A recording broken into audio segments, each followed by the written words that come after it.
आज हम ईरान और इजराइल के बीच बढ़ते टकराव की जड़ों को समझेंगे। ये दोनों देश कभी दोस्त थे, लेकिन 1979 की ईरानी क्रांति के बाद हालात बदल गए। अयातुल्ला खुमैनी के नेतृत्व में ईरान ने इजराइल को छोटा शैतान कहा और उसके अस्तित्व को नकार दिया। इजराइल ईरान के परमाणु कार्यक्रम को अपने लिए सबसे बड़ा खतरा मानता है। दोनों देशों के बीच यह लड़ाई सिर्फ राजनीति नहीं, बल्कि क्षेत्रीय वर्चस्व और धार्मिक मतभेदों की भी है। ईरान हिजबुल्लाह, हूती और हमास जैसे संगठनों का समर्थन करता है, जबकि इजराइल ईरानी ठिकानों पर हमले करता है। हाल की घटनाओं ने इस छिपे युद्ध को खुली जंग के मुहाने पर ला खड़ा किया है। हालिया टकराव की शुरुआत एक ऐसे घटनाक्रम से हुई जिसने पूरे मध्य पूर्व क्षेत्र में भूचाल ला दिया। यह एक ऐसी श्रृंखला की शुरुआत थी जिसके परिणाम दूरगामी होने की आशंका है। जब इजराइल ने सीरिया की राजधानी दमिश्क स्थित ईरानी दूतावास पर हमला किया, तो इस घटना ने राजनयिक प्रोटोकॉल और अंतर्राष्ट्रीय कानूनों का उल्लंघन किया। इस हमले ने क्षेत्र में पहले से ही मौजूद तनाव को और बढ़ा दिया। इस हमले में ईरान के 2 बड़े जनरल मारे गए, जो ईरानी सेना के लिए एक बड़ा झटका था। इन जनरलों की मौत ने ईरान के भीतर बदले की भावना को और प्रबल कर दिया। ईरान ने इसे अपनी संप्रभुता पर सीधा हमला माना और इसे अंतर्राष्ट्रीय मानदंडों का उल्लंघन करार दिया। ईरानी सरकार ने इस हमले की कड़ी निंदा की और इसका बदला लेने की बात कही। ईरान ने इस हमले के जवाब में कड़ी प्रतिक्रिया देने और इजराइल से बदला लेने की कसम खाई। ईरानी सेना ने अपनी मिसाइल और ड्रोन इकाइयों को तैयार रहने का आदेश दिया। इसके जवाब में ईरान ने पहली बार अपनी धरती से सीधे इजराइल पर हमला करने का फैसला किया, जो एक अभूतपूर्व कदम था। यह हमला ईरान की ओर से एक स्पष्ट संदेश था कि वह अपनी संप्रभुता की रक्षा के लिए किसी भी हद तक जा सकता है। ईरान ने इजराइल पर सैकड़ों मिसाइलें और ड्रोन दागे, जिससे पूरे क्षेत्र में दहशत फैल गई। यह हमला इजराइल के लिए एक बड़ी चुनौती थी, क्योंकि उसे एक साथ कई दिशाओं से हमलों का सामना करना पड़ रहा था। इजराइल ने अपने आयरन डोम मिसाइल रक्षा प्रणाली और सहयोगी देशों की मदद से ईरान के हमलों का मुकाबला करने की कोशिश की। आयरन डोम ने कई मिसाइलों को हवा में ही नष्ट कर दिया, लेकिन कुछ मिसाइलें इजराइल में गिरने में सफल रहीं। इजराइल ने अपनी रक्षा प्रणाली की बदौलत अधिकतर मिसाइलें नष्ट कर दी, लेकिन इस हमले ने दोनों देशों के बीच तनाव को चरम पर पहुंचा दिया। इस हमले के बाद इजराइल पर जवाबी कार्रवाई करने का दबाव बढ़ गया। इजराइल ने ईरान के हमले के जवाब में ऑपरेशन राइजिंग लायन के तहत जवाबी कार्रवाई करने का फैसला किया। इस ऑपरेशन का उद्देश्य ईरान के सैन्य ठिकानों और परमाणु प्रतिष्ठानों को निशाना बनाना था। इजरायली नौसेना ईरान के अंदर कई ठिकानों पर हवाई हमले किए, जिससे ईरान में भारी नुकसान हुआ। इन हमलों ने ईरान की सैन्य क्षमता को कमजोर करने का प्रयास किया। अमेरिका ने भी इस संघर्ष में हस्तक्षेप करते हुए ईरान के परमाणु प्रतिष्ठानों को निशाना बनाया, जिससे स्थिति और गंभीर हो गई। अमेरिका का यह कदम ईरान को परमाणु हथियार बनाने से रोकने के उद्देश्य से उठाया गया था। अब दोनों देशों के बीच एक खतरनाक चक्र शुरू हो गया, जिसमें हर नया युद्ध के खतरे को और बढ़ा रहा है।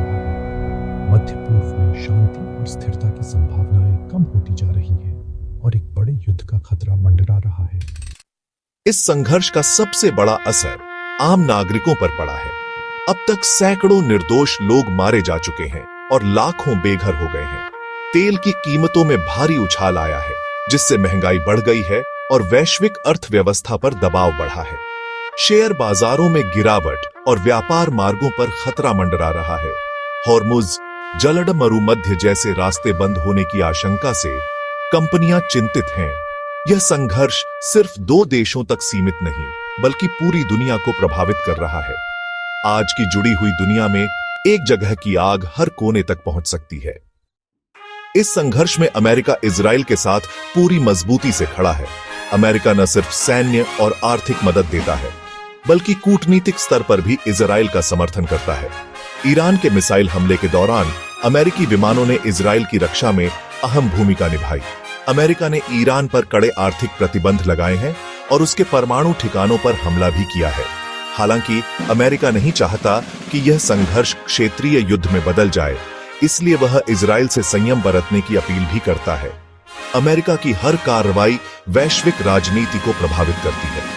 यह संघर्ष अब अमेरिका और उसके विरोधियों के बीच शक्ति प्रदर्शन का अखाड़ा बन गया है। इस जटिल और तेजी से बदलते वैश्विक परिदृश्य में रूस और चीन की भूमिका इस संकट में अहम है। वे न केवल क्षेत्रीय स्थिरता को प्रभावित कर रहे हैं, बल्कि वैश्विक शक्ति संतुलन को भी आकार दे रहे हैं। उनकी नीतियां और कार्य आने वाले समय में अंतर्राष्ट्रीय संबंधों की दिशा तय करेंगे। रूस, जो खुद यूक्रेन युद्ध में उलझा है, एक ऐसा संघर्ष जिसने उसे पश्चिमी देशों से अलग कर दिया है और उसे नए सहयोगियों की तलाश करने पर मजबूर कर दिया है। इस युद्ध ने रूस की सैन्य और आर्थिक क्षमताओं पर दबाव डाला है, लेकिन इसने उसे अपनी विदेश नीति को फिर से परिभाषित करने का भी अवसर दिया है।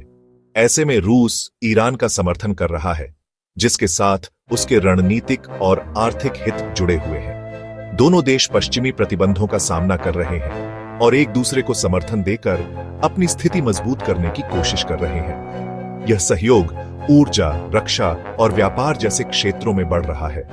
रूस लगातार पश्चिमी देशों की आलोचना करता है, उन पर पाखंड और दोहरे मापदंड अपनाने का आरोप लगाता है। रूस का मानना है कि पश्चिमी देश दुनिया पर अपनी विचारधारा और मूल्यों को थोपने की कोशिश कर रहे हैं और वह इस प्रयास का विरोध करता है। रूस और ईरान के बीच सैन्य संबंध मजबूत हुए हैं, जिससे दोनों देशों की सुरक्षा और रक्षा क्षमताएं बढ़ रही हैं। वे संयुक्त सैन्य अभ्यास कर रहे हैं और हथियारों का व्यापार कर रहे हैं, जो पश्चिमी देशों के लिए चिंता का विषय है। रूस चाहता है कि अमेरिका का ध्यान मध्य पूर्व पर जाए, ताकि वह इस क्षेत्र में अपनी भूमिका बढ़ा सके और पश्चिमी प्रभाव को कम कर सके। रूस का मानना है कि मध्य पूर्व में अस्थिरता अमेरिका के लिए एक चुनौती है और वह इस स्थिति का लाभ उठाने की कोशिश कर रहा है। चीन, जो क्षेत्र में बड़ा आर्थिक खिलाड़ी है, अपनी बेल्ट एंड रोड इनिशिएटिव के माध्यम से मध्य पूर्व में भारी निवेश कर रहा है। चीन का लक्ष्य इस क्षेत्र के देशों के साथ व्यापार और बुनियादी ढांचे को विकसित करना है, जिससे उसकी आर्थिक और राजनीतिक प्रभाव बढ़ेगा। चीन युद्ध नहीं चाहता, क्योंकि वह मानता है कि इससे क्षेत्रीय स्थिरता और आर्थिक विकास बाधित होगा। चीन शांतिपूर्ण समाधान और बातचीत के माध्यम से विवादों को हल करने का समर्थन करता है, क्योंकि इससे उसके प्रोजेक्ट्स और ऊर्जा आयात प्रभावित होंगे। चीन को मध्य पूर्व से तेल और गैस की आपूर्ति की आवश्यकता है और वह इस क्षेत्र में स्थिरता बनाए रखने के लिए उत्सुक है। युद्ध से ऊर्जा की कीमतें बढ़ सकती हैं और चीन की अर्थव्यवस्था पर नकारात्मक प्रभाव पड़ सकता है। चीन ने संयम की अपील की है, सभी पक्षों से तनाव कम करने और बातचीत शुरू करने का आग्रह किया है। चीन का मानना है कि कूटनीति ही इस संकट का एकमात्र स्थायी समाधान है, लेकिन चीन ने अमेरिका और इजराइल की आलोचना भी की है, उन पर क्षेत्रीय तनाव बढ़ाने और शांति प्रक्रिया को कमजोर करने का आरोप लगाया है। चीन का मानना है कि अमेरिका और इजराइल की नीतियां मध्य पूर्व में अस्थिरता का कारण बन रही हैं। रूस और चीन मिलकर एक बहुध्रुवीय दुनिया का समर्थन कर रहे हैं और अमेरिका के नेतृत्व वाली व्यवस्था को चुनौती दे रहे हैं। वे मानते हैं कि दुनिया को एक ध्रुवीय नहीं होना चाहिए और विभिन्न देशों को अपनी आवाज उठाने और अपने हितों का पीछा करने का अधिकार होना चाहिए। यह संघर्ष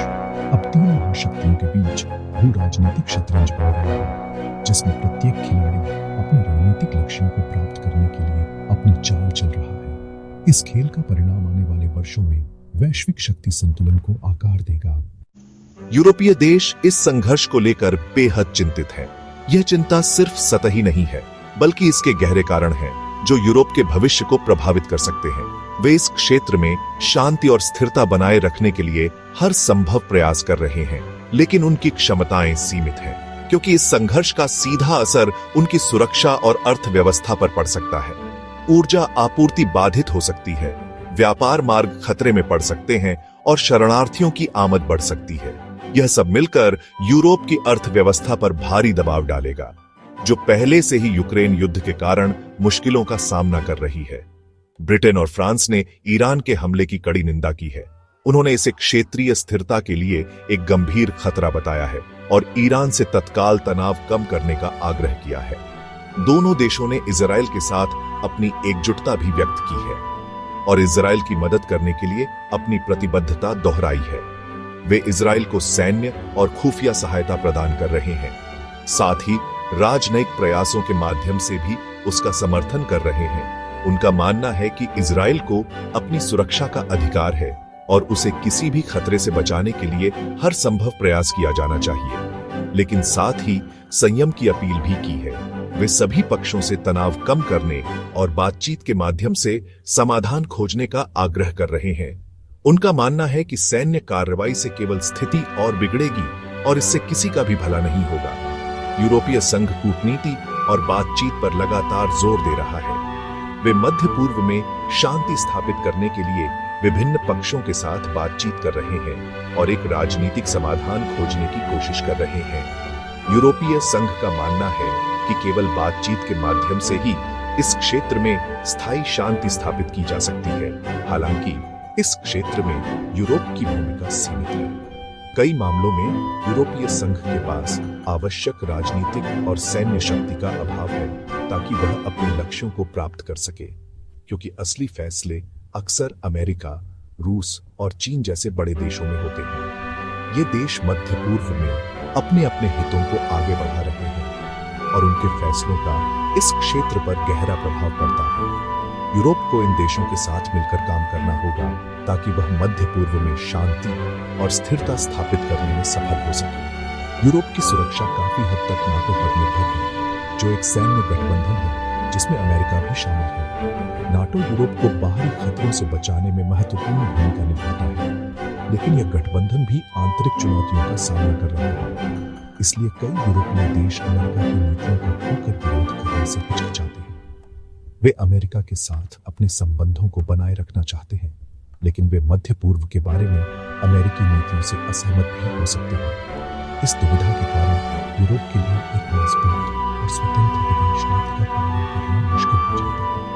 यूक्रेन युद्ध के चलते यूरोप पहले से ही भारी दबाव में है। ऊर्जा संकट, बढ़ती महंगाई और शरणार्थियों की आमद ने यूरोपीय अर्थव्यवस्था को कमजोर कर दिया है और अब मध्य पूर्व का संकट उसकी एकता की और कड़ी परीक्षा ले रहा है। इस मुद्दे पर यूरोपीय देशों के बीच गहरे मतभेद हैं, जिससे यूरोपीय संघ के लिए एक संयुक्त मोर्चा बनाए रखना मुश्किल हो गया है। यूरोपीय नेता इस आग को फैलने से रोकने की हर संभव कोशिश में जुटे हैं, लेकिन उनके पास सीमित विकल्प हैं। उन्हें कूटनीति, आर्थिक सहायता और सैन्य सहायता के बीच संतुलन बनाना होगा ताकि वे मध्य पूर्व में शांति और स्थिरता स्थापित करने में मदद कर सकें। यह एक मुश्किल काम है, लेकिन यूरोप के भविष्य के लिए यह जरूरी है। क्या यह टकराव तीसरे विश्व युद्ध का रूप ले सकता है? विशेषज्ञों की राय बंटी हुई है। कुछ मानते हैं कि अमेरिका, रूस और चीन के शामिल होने से खतरा बढ़ गया है, खासकर परमाणु हथियारों के चलते। अगर किसी पक्ष को अस्तित्व का खतरा महसूस हुआ तो परमाणु हथियारों का इस्तेमाल हो सकता है। दूसरी ओर कई विशेषज्ञ मानते हैं कि कोई भी देश पूर्ण युद्ध नहीं चाहता, इसलिए पर्दे के पीछे तनाव कम करने की कोशिशें जारी हैं। दोनों पक्ष अपनी ताकत दिखा रहे हैं, लेकिन सीमित दायरे में। यह एक खतरनाक कैलकुलेटेड रिस्क का खेल है, जिसमें छोटी सी गलती भी बड़ा संकट ला सकती है। युद्ध की खबरें बच्चों और बड़ों दोनों को डराती हैं, लेकिन सच्चाई यह है कि यह संघर्ष भारत से बहुत दूर है और हमारी सरकार नागरिकों की सुरक्षा के लिए सतर्क है। डर अक्सर अफवाहों और अधूरी जानकारी से फैलता है, इसलिए सिर्फ भरोसेमंद स्रोतों से ही खबरें लें।